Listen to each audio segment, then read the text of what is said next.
Okay, guys. Some of you guys were requesting a just a quick rundown on my 360 camera and how it works. It's a little cover for it, and well, here it is.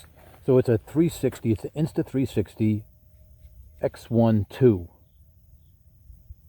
So it's the second version. I had the first version. It was good. This is even better. Battery life is really good. And basically how a 360 camera works, if people don't realize it, it's got a lens on this side and a lens on this side. They're 230 degrees and they overlap each other, and the software stitches it together. So when you're doing a video and when you're editing, you can just kind of just scroll around, and I'll show you when I'm riding how it just goes round and round. It looks like the camera's moving, but the camera's really not moving. It's just the software stitching everything together with the two lenses. So basically that's all it is. And then I have a new device. Well, it's an adapter you can put on the side, and it'll record the voice where the old one wouldn't record voice. It would just ambient, the ambient noise out there, which is, useless for doing a vlog and talking and stuff like that. So this is, it's not wireless. I have to run to a lavalier mic, just a cable to the, it plugs into the side here, and it's very clean looking, and I guess that's about it. I'm trying to think what else I can tell you about the camera. Editing takes a couple of hours, although it's a little bit better now because I don't have to incorporate my audio into my video when I'm editing, and then just everything synced where it's all the same, because you're recording on a separate device. Now it's all recorded on the same device, so it cuts down the editing time to about an hour.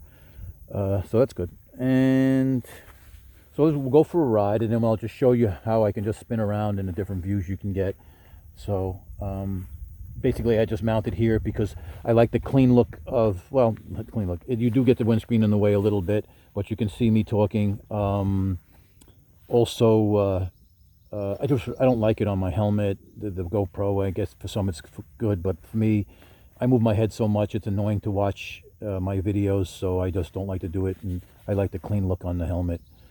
I do have a center device which kind of sticks out a lot, but I don't want any more. So that's it. So it's an Insta360 ONE X2.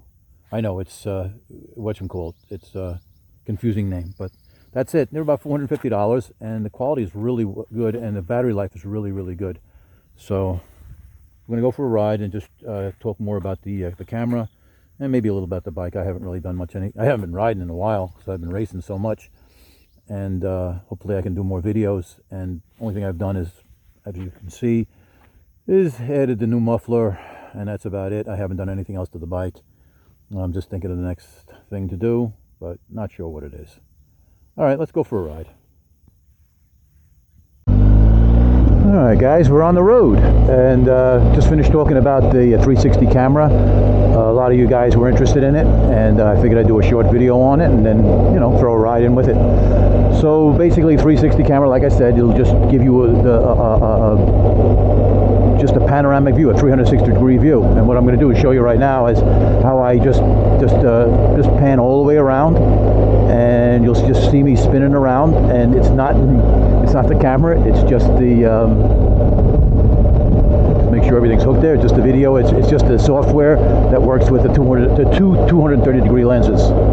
So yeah, and also you can do they call it a little planet. Like I'll pull out like now, and then you'll see like it just go to like a little ball with me in the middle. I guess it's kind of cool looking view, but it doesn't really do anything for me because you really can't see anything. So it's just kind of like whatever. It's just something neat to look at. So yeah, all right, we're back, and we're just gonna go cruise to the auto parts store. I just got to pick up some supplies, and I'm gonna take some windy roads. I find this camera to be the first version was with the Insta360 X1 was oops, got a little pooch out there. Go doggy go, look at him go. And was good, but this is much better. I think the video's better. Obviously, now I can hook up an external mic to it, which makes it easier. The battery lasts a lot longer, and so the overall product, I think, is just better. It's about $450, like I said in the walk around there. I think it's worth it. I use it for my racing too. I put it in in-car cameras and give it different views of guys that are going down the racetrack. It just gives it a little bit of a different look that you could just swing around and just look at different things instead of just a one view with what you get with the GoPro. And also, I don't like the GoPro on my helmet. I think I've said that. I have this here, but just got to deal with it. In hindsight, I think I should have just kept my slimline one. It works just the same. The only difference this one has is that you can, it's got mesh technology, so if another person has a center device, one button, and you're immediately hooked up. So, and I haven't used that yet, so whatever. And this was, I think, about $250. I forget the center device, if you guys can see it, so. So yeah, and what else can we talk about with the camera? I guess that's about it, folks. Editing takes a little bit, whoops, nope, this is not the road. Sorry guys. Trying to figure out the best twisty roads. And 2-3 hours of editing, and because you're editing 2 videos, obviously, so it's longer than a GoPro. But like I said, I like the cleaner look, and I don't like my head's not bopping all over the place. I can't stand looking at my videos when I use a GoPro. Some guys, I don't know how they keep it steady, but they do. I guess they're used to using the GoPro, and I'm not. So yeah, so I'm taking the back roads down to the auto parts store, and as you can see, it's got some nice windy roads, and there's hardly any traffic on these. Get on the main roads, there's traffic. Kind of like where I lived in New Jersey. The only difference down here, as opposed to New Jersey, is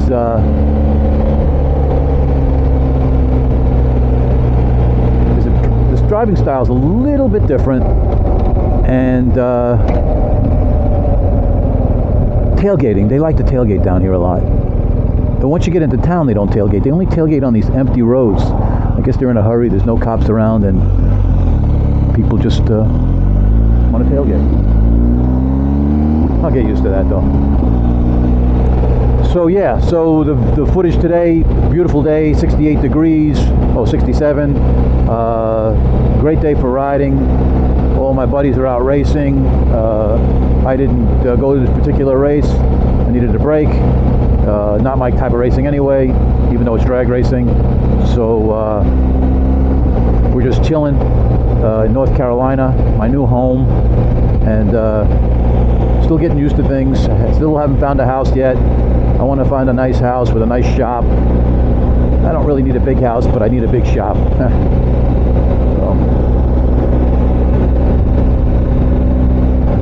More windy roads coming up.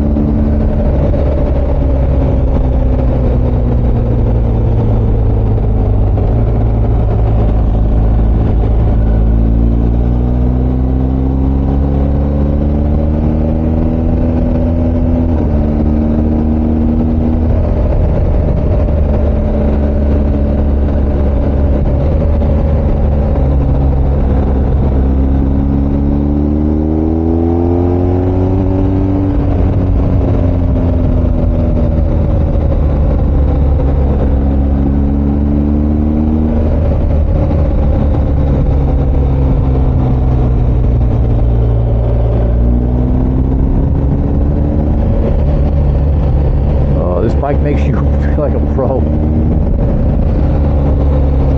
Yeah, so that's it. I guess that's on the camera, folks. It was this quick video. Any questions on how you work it, what you do to it, I guess I can answer it. I don't do tutorials because it's just not, I don't come across see, we're going straight. We're turning. Which way are we going? We're going to turn here. And well, I'm just not good at it, that's all.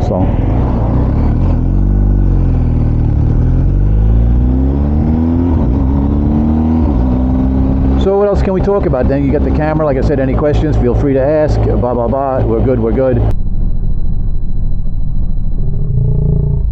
And he's got no shirt on and he's walking. Strange. He looked a little strange. Well, whatever. So maybe I'll jump back to the camera. Let me talk about the GS a little bit. Still loving the GS. Man, you know, when you don't ride for, like, I've been road for like 2 weeks, and then you get on the bike, it's like, wow, this bike is just shit. I had a gentleman complain on one of my videos saying that the bike is, I don't know if he said those exact words. I guess I'm paraphrasing him a little bit.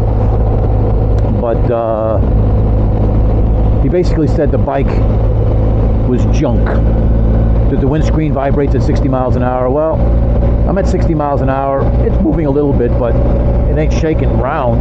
And it gives me adequate wind protection. I don't need to be in a bubble. I like to feel a little bit of the wind, but most of the pressure is all off me, which is kind of cool. Yet it has that minimalist look. He also made other comments, and I just don't remember what the comments were. But he wasn't happy with the bike at all. So the question is then, why did you buy it? Did you not test ride it first to make sure it met all your expectations? And I don't know. I think he was just trolling me. I mean, that's just my opinion. I don't think he was really being serious. So maybe he was. You know.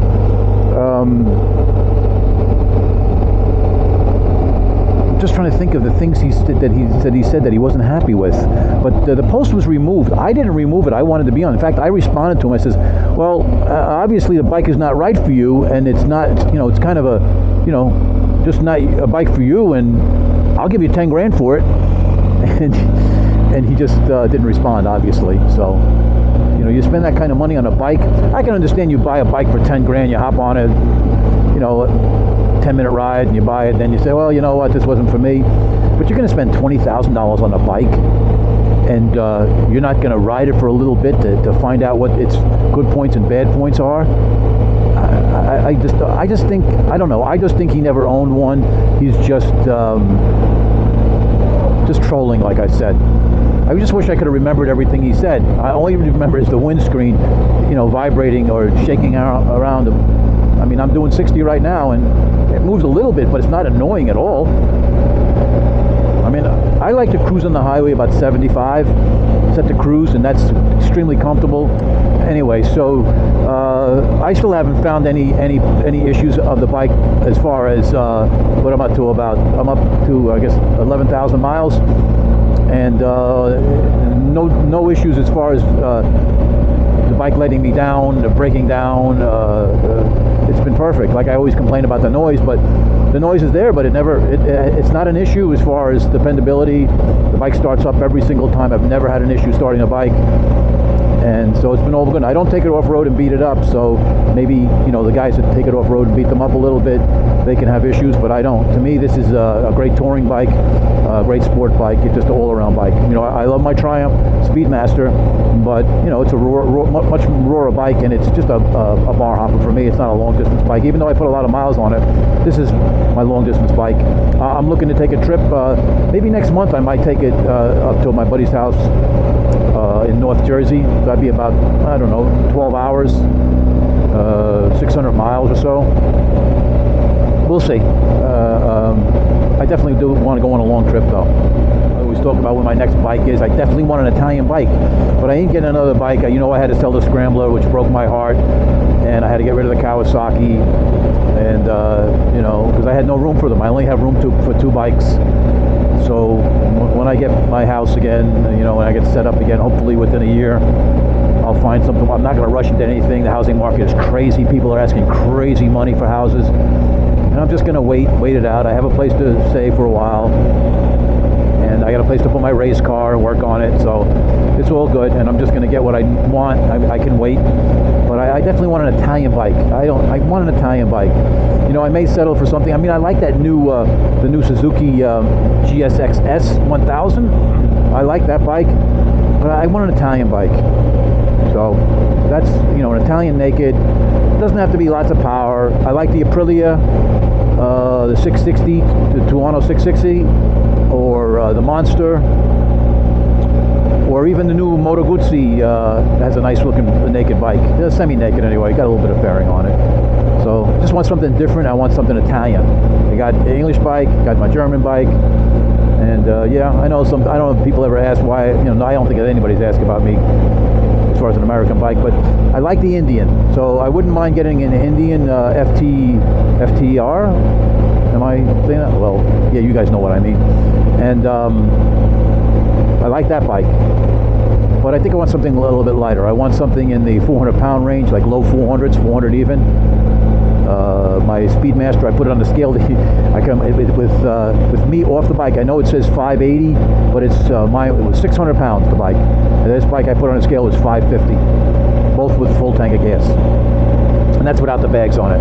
So I want to get a 400-pound bike. You know, my buddy's got one like a 425. I think it's 425 pounds. He got a Suzuki 750 Gixxis. And but I'm looking to get, like I said, an Italian bike. Not sure. Who knows? I might even go with another Triumph. I do like the Trident, but I don't know. But that's a little bit in the future. I'll definitely keep you guys posted if you're interested. Andrew, I'm sure you watch this once in a while. I know I haven't posted. Have you picked up your RT or have you picked up the GS? Please let me know. I'm really curious. I've heard lots of great things about the RT, except the seating position is a little bit forward. I love the seating position on this for long distance because I'm absolutely straight up and my legs are back a little bit, but not much. And just the seating position I love. This bike, I know guys are tired of hearing this. This bike was made for me. The Germans knew what I liked, and I just love this bike. So, but let me know if you got the RT or you're still waiting. The RT definitely has more wind protection, but I think overall, and I heard it handles really, really well. But it's bigger. It's got a bigger front fascia than I would like on a bike. So the styling is okay, but not for me. Like I said before, the styling one, this wasn't even for me either, but I got used to it. So if I had the bike, I'd probably get used to it, you know. I don't know. So I'm trying to figure out the crops down here. They don't have a lot of corn down here, but I think they have cotton. I don't know if that's cotton or what. I think I talk about them in the video all the time. So I've seen cotton. Well, I guess I don't know if it's cotton. And I've seen